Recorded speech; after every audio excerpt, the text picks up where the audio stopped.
Togo to sign final boundary delimitation agreement in November to resolve a long-standing maritime dispute between the pair. Governor of the Central Bank insists the BOG will not respond to a petition before Parliament on the revocation of the licenses of UT and Unibank as the case is being heard in court. This and many more coming up in the next 30 minutes.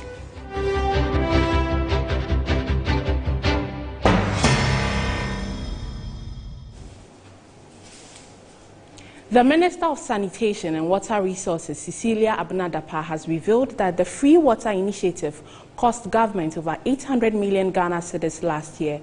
President Akufo-Addo, as part of measures to prevent the spread of COVID-19, directed the Ghana Water Company Limited to provide Ghanaians with free water in April 2020. Speaking at the minister's press briefing on the strides made by the Sanitation Ministry, the sector minister revealed that government has already paid the water company over 500 out of the 800 million cost incurred during the free water program in 15 months. His Excellency the President, Nana Addo Dankwa Akufo-Addo, is the only president globally, by our checks, to implement an intervention to supply free water during the COVID-19 pandemic to the citizenry for 15 months. The intervention has received both national and global recognition and must be applauded. We must applaud the boss for his empathy and foresight. The total water bill, ehukano, PPP, ahamotwe, eduokunsia, ahanu, eduokron baako, ene na chiripo, eduasamiensa. 896,291,330.72 Ghana cedis. Medical also say Ministry of Finance, Omugusu Tiaka, Tiaka pa, say so over 500 million Ghana cedis. The Vice President, Dr. Baumia, in collaboration with the Ministry of Lands and Natural Resources, has today opened the National Symposium on the Land Act 2020, which aim is to ensure sustainability of land legislation to avoid duplication of land title. Today's National Symposium marks a significant event in the history of land administration in Ghana. I say this because for the first time, a law on land administration has been passed to revise, harmonize, and consolidate laws on land to ensure sustainable land administration and management. This legislation is remarkable because it has been achieved by the repeal of 13 acts and many more related legislations in order to ensure a one-stop legislation with all that is required, to set up an effective land administration in Ghana. So if you want to know about the laws relating to land, all you need to do is to go to the Land Act 2020. You don't go to 13 different pieces of legislation and more trying to figure out what it is. And so this is really what is revolutionary about what has taken place. So the importance of an effective and efficient land sector in Ghana cannot be overemphasized. Every economic activity undertaken by man has relation to land, and therefore land remains pivotal to the national development. In fact, the National Lands Policy of 1999, the Coordinated Program for Economic and Social Development, and the Ghana Beyond Strategy, AIDS Strategy, show a functional land administration system as a catalyst for development. I would like to emphasize the need for all stakeholders to rally together to ensure that the provisions of the Land Act are implemented effectively and resources are channeled towards it. For instance, the Land Act provides that our eminent chiefs clan and family heads, the Tindanes, who are the custodians of approximately 80% of the land area of Ghana, they are required to establish customary land secretariats to improve the management of their lands. However, our traditional authorities will require technical and professional assistance from Lands Commission, Office of the Administrator of Stool Lands, and the Land Use and Spatial Planning Authority to establish these secretariats. If we just sit down and say they will be established, it will not happen.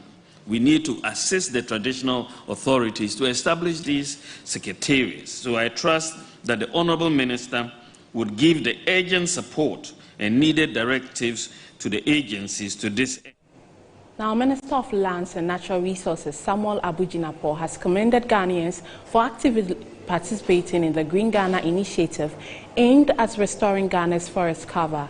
The minister, who addressed Parliament on Tuesday, added that provisional figures from the Forestry Commission indicates that about 7 million seedlings were planted on Friday, June 11, as part of government's renewed efforts to promote afforestation.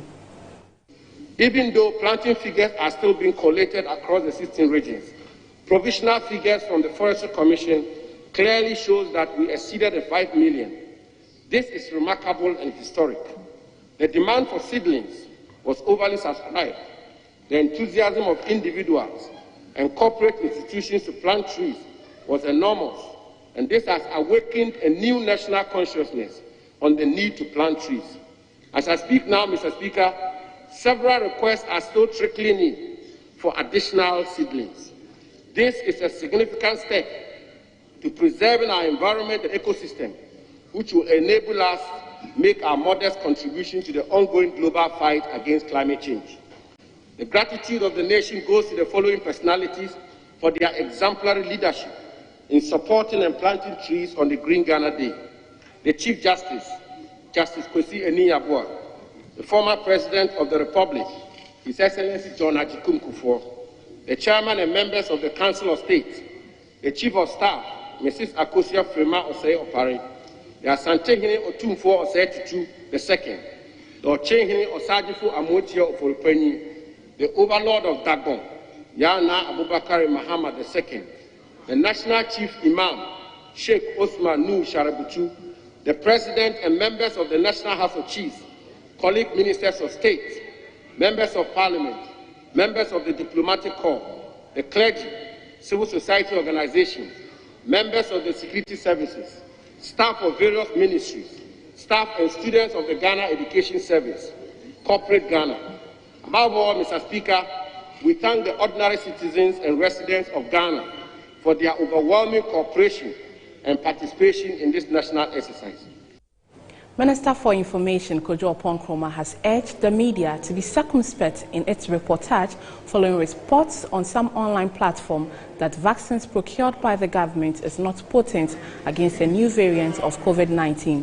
This comes after the Ghana Health Service rejected claims that the AstraZeneca and Sputnik V vaccines cannot fight the Indian Delta COVID variant. Speaking at the Information Ministry, the minister urged the public to treat the claims with all contempt it deserves.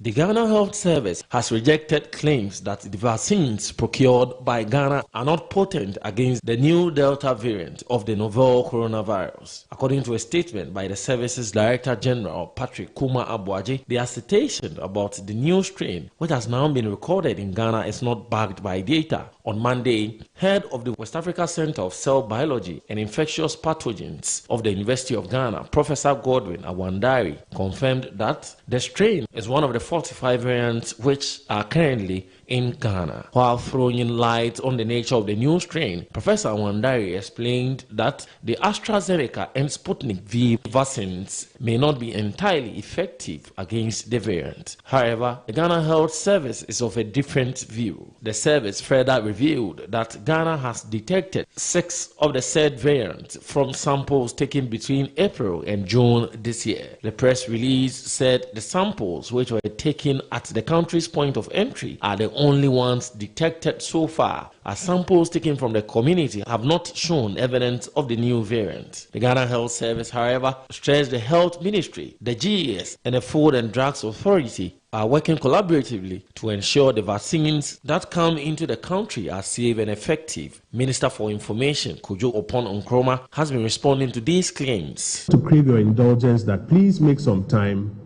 and have your networks publish the truth. Very often we in the media, we are guilty of this. When we say something that is not true and it turns out to be untrue, we quickly hide it and move to the next story. But it is important that we correct these untruths for the general public to understand. This job that we do it in the interest of the public. So I beg of you to make some time and publish this rejoinder from the Ghana Health Service so that the public is informed. Ghana's active cases stands at 1,301, and the country has recorded a total of 95,236 cases, with 794 persons succumbing to the dreaded virus as of June 19, 2021. Now, President of the Ghana National Association of Teachers, Philippa Larson, has called on members of the association to begin to invest in their retirement, even though the association is looking out for their best interests. She made this known at an economic investment forum organized for teachers in Accra on Wednesday. Are we doing as individuals?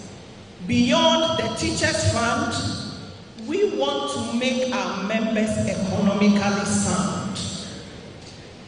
And so it means we have to take our destiny into our own hands.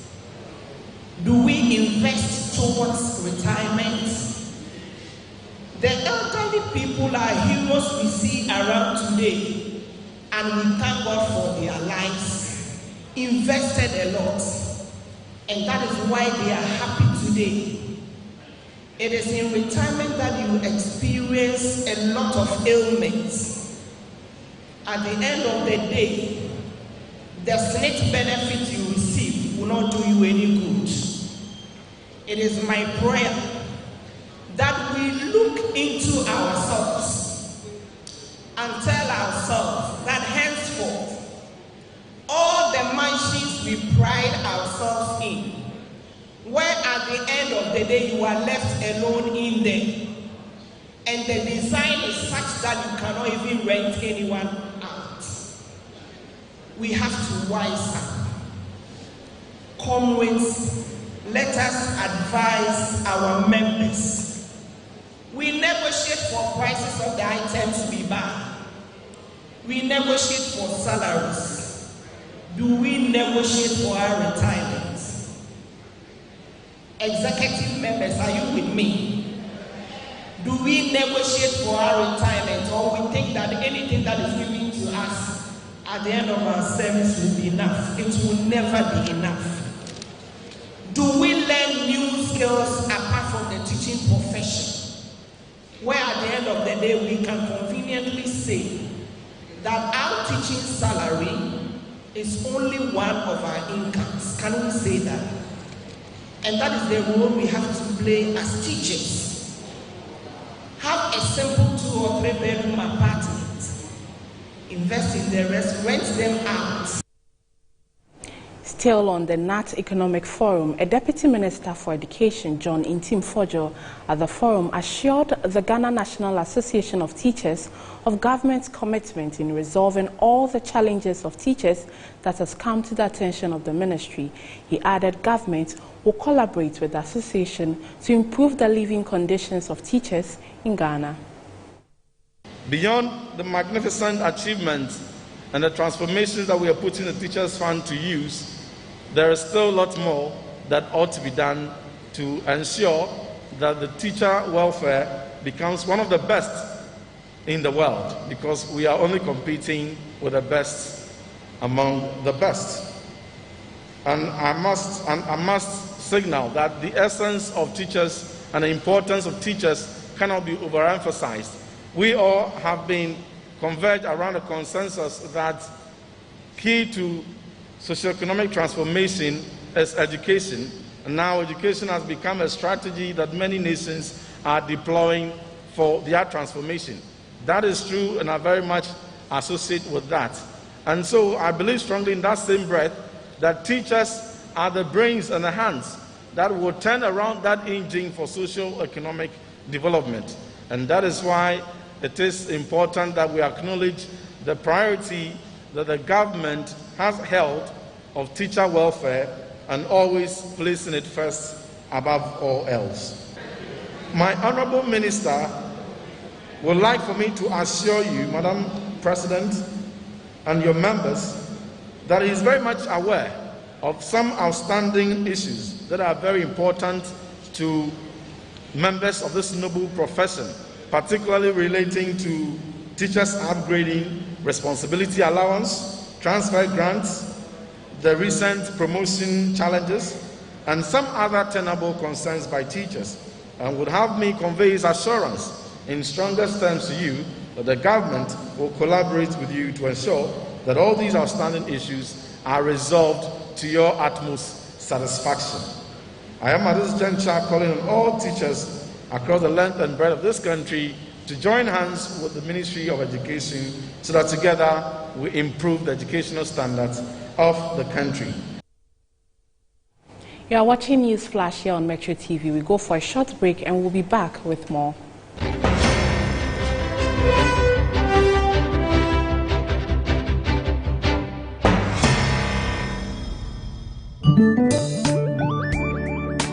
In Ghana and in Africa, there is only one place to look to get that luxurious design and decor for your offices and homes. Visit Jamilah Home. We give you the climax of luxury wherever you find yourself. Presidential and executive office furniture, living room sets, dining set, stunning mirrors, adorable wallpapers, lovely king and queen size beds, valuable antiques and antique goods, beautiful chandeliers and more. Into the bargain, we provide caring customer service, prompt delivery service, skilled and artistic full house design and decor services, and free decor ideas for your space. Our products and service is unparalleled, boasting of top-tier clients all over the globe. Jamilah Home, home of first-class quality furniture, beautiful chandeliers, and antiques. Kids say the darndest things. One platform, many talents.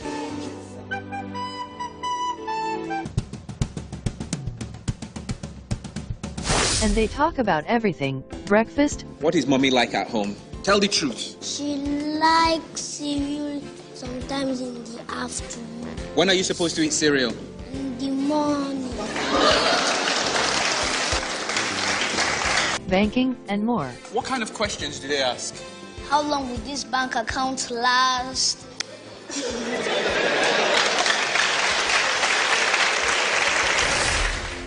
Showing every Sunday evening. Prime time, 5 to 5:30 p.m. with a catch-up on Wednesdays, 4 to 4:30 p.m.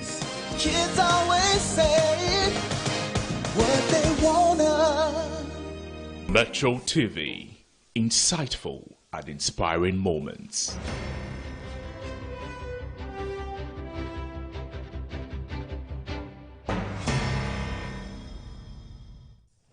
Thank you for staying with us.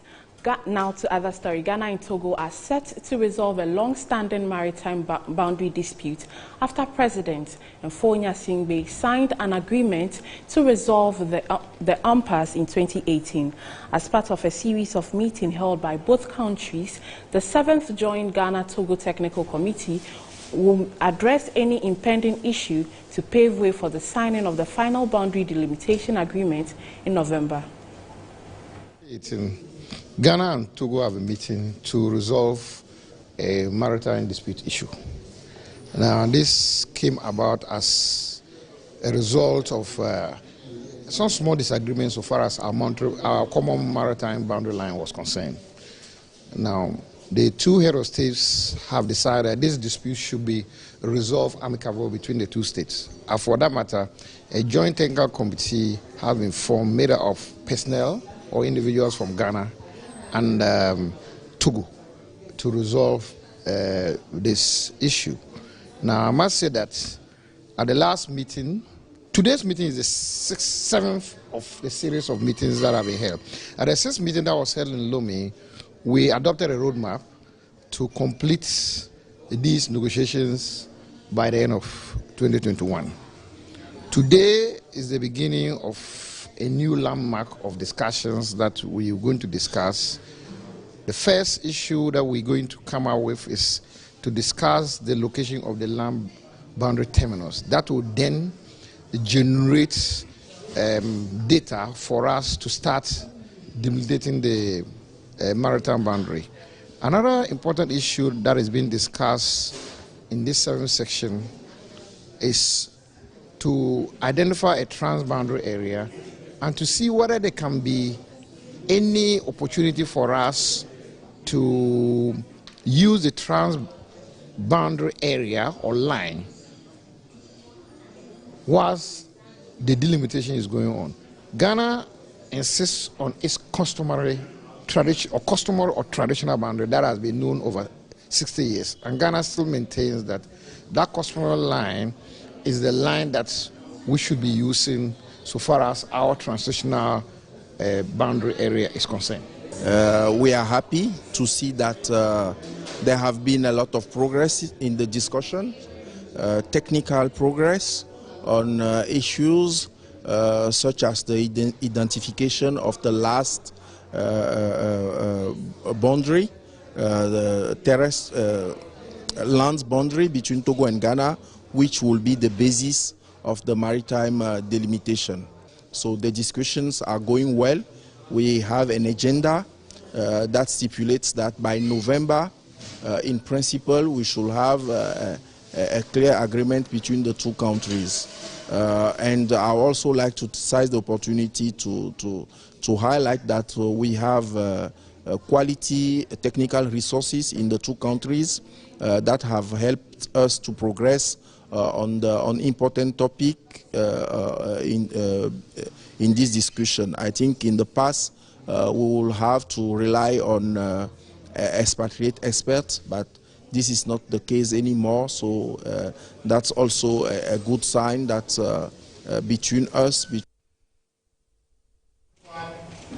Now, Governor of the Bank of Ghana, Dr. Ernest Anderson, has defended the central bank's position not to respond to a petition brought before Parliament by owners of UT and Unibanks on the revocation of their licenses. The government says the bankers are breaching the law since there's already a case of arbitration filed by these banks in court. Running to Parliament to seek redress for the revocation of an institution's license is not one of the processes laid down under law for those who feel aggrieved by a license revocation by the Bank of Ghana. There are already a number of actions filed in court and at arbitration by the same persons who run to Parliament for cover. And the Bank of Ghana's simple response to Parliament is respectfully to allow the pending legal processes to run their course. Indeed, sometime in September 2018, the 7th Parliament undertook a formal inquiry into the financial sector cleanup, the factors that led to it, and the manner in which it was carried out. Among other things, the Finance Committee of Parliament invited all the key actors, such as the Ministry of Finance, the Bank of Ghana, the shareholders of the defunct institutions, the receivers, to appear before it and to answer specific questions aimed at assisting the committee to understand the events surrounding the cleanup exercise. The Bank of Ghana cooperated fully with the committee and provided all the information needed to assist the members reach their own conclusions. We had hoped that the committee would make its report available to the House and to the public after its deliberations, but we haven't heard anything since then.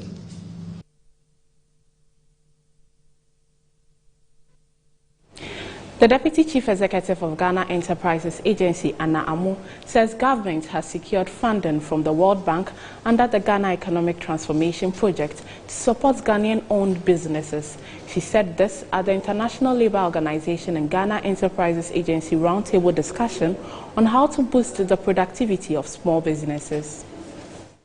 The portal was opened yesterday to run for a period of 1 month, so by the 21st of July, it is closed. Then we'd go into assessment of the applications, taking decisions on who really qualifies, and then go into disbursement. Who can apply? Who can apply? Everybody who is in the small and medium enterprise, that's where the focus is. The camp bus was open to everybody, so it included micro businesses, people who sell cassava, plantain on tabletops, people who sell cocoa and all of that. But this one is really looking at how we can move businesses from one level to the other. So the target is really people in the small and medium enterprises sector. So in that sense, there are people who employ from 29 up to 100 people.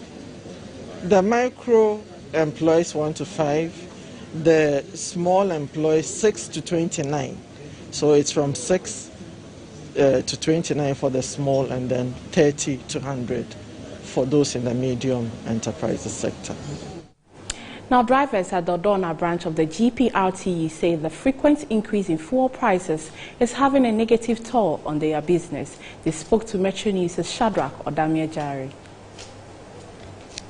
Our wares in the sense that the increment of the fare, we were all aware. I mean, majority of the Ghanaians were expecting. So when it came, it wasn't too much in on wrangling. Now, less than a week, there has been an increment of the fuel. Whilst the car owners has also increased the how do you call it, the sales of the drivers. So definitely the government has the other way cheating us. Because say first to say 20 liters now. Naka with 200 Ghana, 20 liters. Instead of 200 Ghana, 60 point something. Yes, I bet about 4. Now 100 Ghana, it's for me need my 40 whole day. So when you say about 200 men come here, so about us say 5 liters a year free. So I have it.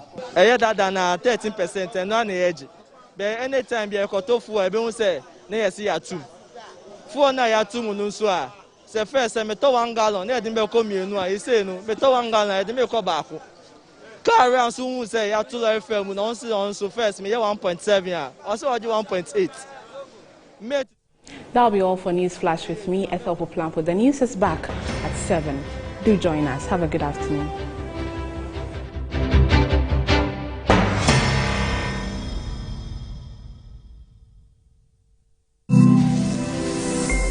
Metro TV, insightful and inspiring moments.